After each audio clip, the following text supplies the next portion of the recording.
Quels sont les sujets qui ont été abordés aujourd'hui lors de cette réunion d'information intersyndicale ? C'était principalement de faire un point sur ce qui se passe au niveau des agents de la communauté de communes d'Épieux, avoir le retour et le sentiment des syndicats, enfin des délégués, de présenter surtout la position des syndicats par le biais des secrétaires départementaux et d'avoir un retour d'expérience des collègues de la communauté de communes de la Hague qui ont fait plusieurs interventions. Où est-ce que vous en êtes par rapport à la réforme territoriale ? Aujourd'hui, la CDCI a acté le nouveau schéma, c'est-à-dire la constitution de la communauté d'agglo. Donc ça veut dire que là aujourd'hui, il y a deux solutions. Les communes qui étaient sur un bloc communautaire, donc là nous par exemple, prenons l'exemple de la commune d'Épieux, 17 communes, soit aujourd'hui elles y vont toutes seules, ou alors elles se regroupent sous forme d'une commune nouvelle, et là du coup ça fait le bloc communautaire ira dans la communauté d'agglo en bloc, en gardant tous les acquis, que ce soit les services publics de proximité et à la population. Alors quelles sont les actions que vous avez mises en place dernièrement ? Dernièrement, nous, au niveau de la communauté de communes d'Épieux, il y avait une démarche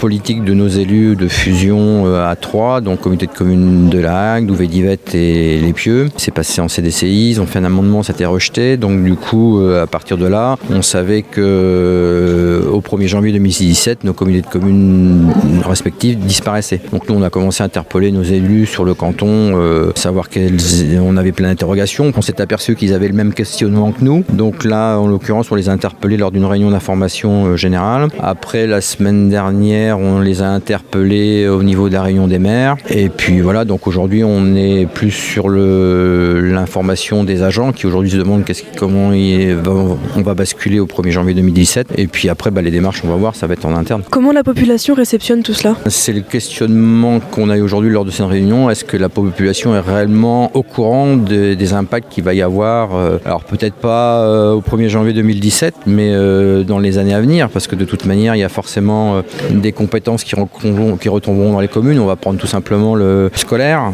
Est-ce qu'aujourd'hui, les communes qui ont délégué depuis 15-20 ans cette compétence-là aux communautés de communes et qui, entre deux, elles, ont développé d'autres compétences, on amène de le faire. Donc ça veut dire qu'à un moment, elles auront un choix à faire et puis fermeront des services. La position des élus, est-ce qu'elle a évolué depuis la dernière fois ? Aujourd'hui, au niveau du bloc nous communautaire, là aujourd'hui, les conseils municipaux délibèrent. Donc aujourd'hui, il n'y a pas de scénario qui se dessine. Donc a priori, on partirait, au 1er janvier 2017, la communauté commune d'Épieux disparaît.